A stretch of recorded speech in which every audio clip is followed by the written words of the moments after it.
بسم اللہ الرحمن الرحیم، میں ہوں عاصم فاروق اور آپ دیکھ رہے ہیں ریاست.pk۔ اچھا، گزشتہ روز جو ہے 13 جون کو تقریباً اسرائیل نے جو ایران پر حملہ کیا تھا، ارلی طور پر جو اسرائیلی وزیر دفاع تھے ان کو یہ جو ایران کی جوہری تنصیبات ہیں ان پر حملہ قرار دیا تھا اور فوجی اڈوں پر۔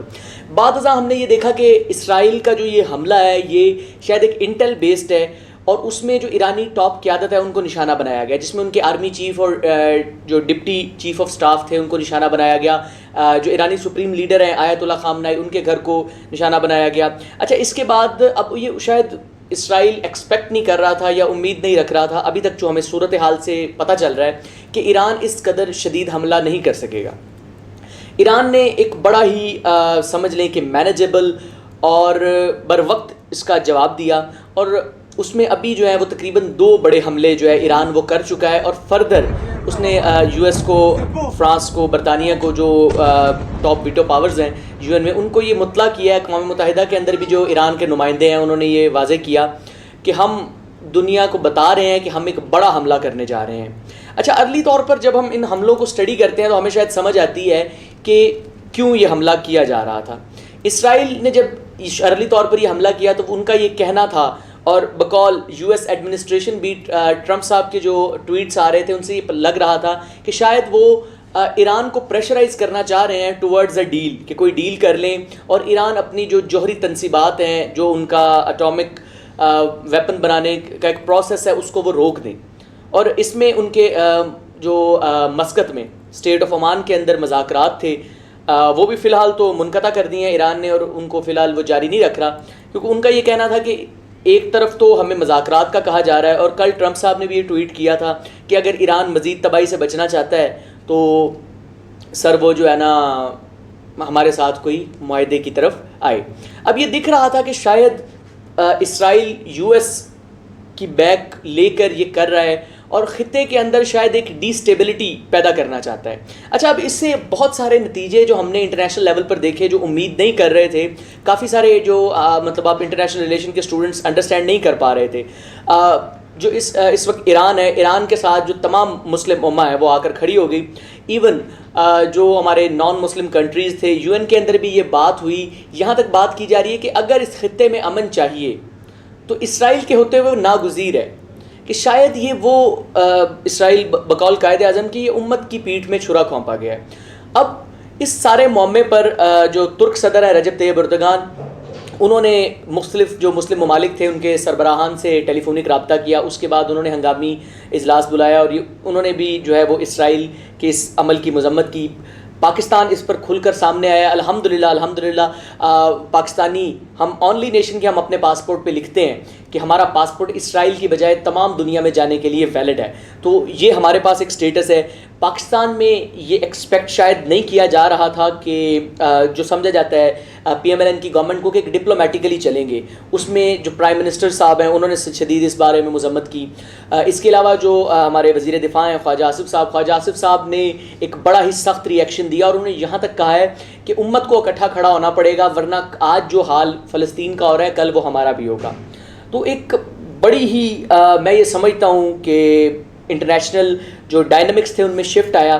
ایون جو kingdom of Saudi Arabia KSA میں، اس میں محمد بن سلمان انہوں نے اپنے ریپرزنٹیٹیو کو ایران بھیجا، انہوں نے ایرانی جو قیادت ہے ان سے ملاقات کی۔ محمد بن سلمان نے اس کی شدید مذمت کی، انہوں نے ایون ٹرمپ سے ٹیلی فونک رابطہ کیا اور اس معاملے کو بات چیت سے اور جو ڈپلومیٹک حل کی طرف لے کر جانے کی کوشش کی۔ اچھا، اب یہ تو ایک سارا پروسیس سائڈ بائی سائڈ چل رہا تھا۔ اب کیونکہ اسرائیل نے حملہ کیا اور وہ فردر انہوں نے ڈرون اٹیکس کیے، اس کے جو جواب میں ایران نے اپنے بیلسٹک میزائلز لانچ کیے، جو اس وقت تک ہمیں نمبرز اویلیبل ہیں 200+ میزلز جو ہیں بیلسٹک اور ڈرونز، وہ اسرائیل پر انہوں نے داغے ہیں۔ تل ابیب کی صورتحال اس وقت وہ شاید مقبوضہ فلسطین نظر آ رہا ہے جو وہاں پر ہے۔ اچھا، اس میں ایک چیز جو مجھے بھی سننے کو ملی جب I was discussing with the people around me, they were seeing کہ اتنے جو بیلسٹک میزائلز ایران نے مارے ہیں تو نقصان کیا ہو رہا ہے جی، 4 لوگ مرے ہیں اور 15 لوگ، مطلب کوئی ایسا نقصان نہیں ہوا۔ سر، اس میں میں آپ کو ایک چیز بتاتا چلوں کہ اتنا نقصان کیوں نہیں ہو رہا۔ اس نقصان نہ ہونے کی وجہ اسرائیلی جو آبادیاں ہیں ان کے نیچے انڈر گراؤنڈ بنکرز ہیں۔ Israel is a state that is constantly under the war situation, so ان کے مطلب جو گھر ہیں ان میں ان کے انڈر بنکرز بنے ہوئے ہیں، تو ہر دفعہ جو ہے نا وہ اسٹیٹ آف وار میں رہتے ہیں. تو جیسے ہی یہ سائرنز بجے 13 جون کو جب یہ حملہ ہوا، اس کے بعد تو دونوں کنٹریز میں جو ہے وہ وار کی سچویشن ہو گئی. تو اس میں وہ اپنی جو سویلین آبادی تھی، ایون ان کی جو ٹاپ لیڈرشپ تھی، وہ ان کو وہ انڈر بنکرز شفٹ کر چکے ہیں. تو اس وجہ سے یہ نقصانات اتنے نہیں ہو رہے. اچھا، اب میں ایران نے دنیا کو خبردار کیا، برطانیہ اور فرانس کو، کہ ہم اسرائیل پر بہت بڑے پیمانے پر حملہ کرنے جا رہے ہیں.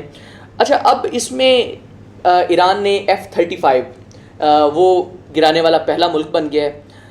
اس کو آپ سمجھ لیں کہ ٹاپ پلینز جو یو ایس کے سب سے زیادہ آئی تھنک یو ایس کے پاس ہی ہیں، اور یو ایس نے ہی اسرائیل کو ڈیلیور کیے. اس کو گرانے کا ان کی طرف ایک دعویٰ آیا ایرانی میڈیا کے مطابق. اس میں سر اب بھی جو تل ابیب کی صورتحال ہے، جو اس پر ایرانی میزائل کے بعد تباہی کے منظر بڑے خوفناک ہیں. ہزاروں کلومیٹرز کا جو ایریا ہے وہ ملیا میٹ ہو چکا ہے، اور وہ آپ کو شاید ایک فلسطین کی صورتحال نظر آ رہی ہے.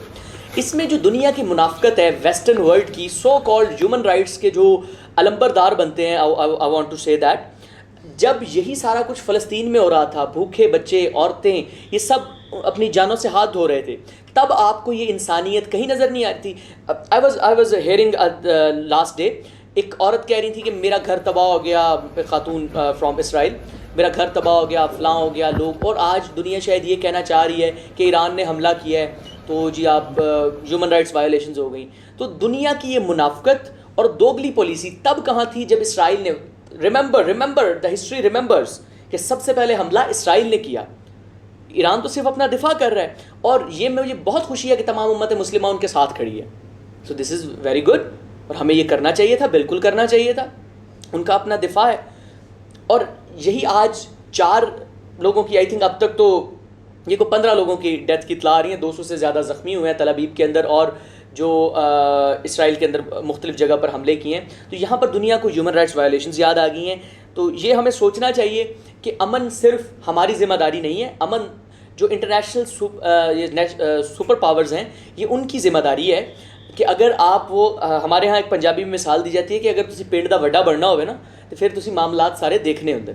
سو اپارٹ فرام دیٹ کہ if you want to become a super power you are congested to that, تو آپ کو پھر یہ چیز انڈرسٹینڈ کرنی چاہیے کہ دنیا کا امن ہماری ذمہ داری ہے. ایک طرف جب اچھا سملر سچویشن یہ انڈیا پاکستان والے معاملے پر بھی ہوئی تھی.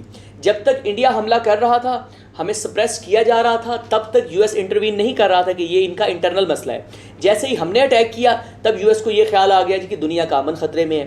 تو یہ دوگلی پالیسی جو ویسٹ نے اپنائی ہے اگینسٹ دا مسلم ورلڈ، تو اس پہ آئی تھنک مسلم امہ کو OIC ہمارے پلیٹ فارم ہے تو اس پر ہمیں جانا چاہیے. یونائٹڈ نیشن کو تو میں ویسے ہی کہتا ہوں کہ یہ مردہ قراردادوں کا عجائب گھر ہے. ہم کشمیر کا موضوع لے لیں یا سم ادر ڈیسیژنز، جتنا اب یہ مطلب سمجھ لیں کہ ایونچولی یہ مسئلہ چلے برٹش نے کھڑا کیا، فلسطین والا بھی اگر ہم ہسٹوریکل فیکٹرز کی بات کریں ایونچولی تو UN کے پاس ہی آیا تھا نا. تو UN کی یہ ذمہ داری تھی کہ اگر انہوں نے 2 اسٹیٹ سولوشن کی بات کی تھی تو 2 اسٹیٹ سولوشن کو اپلیکیبل بناتے.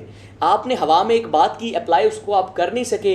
اور I will strongly condemn that as a student of social science کہ جس طرح لیگ آف نیشن فیل ہوئی تھی تو یونائٹڈ نیشن بھی فیل ہوگی اگر اسی طرح دنیا میں معاملات چلتے رہے. اگر آپ نے دوگلی پالیسی اپناتے رہے تو دنیا کو یہ سوچنے کی ضرورت ہے.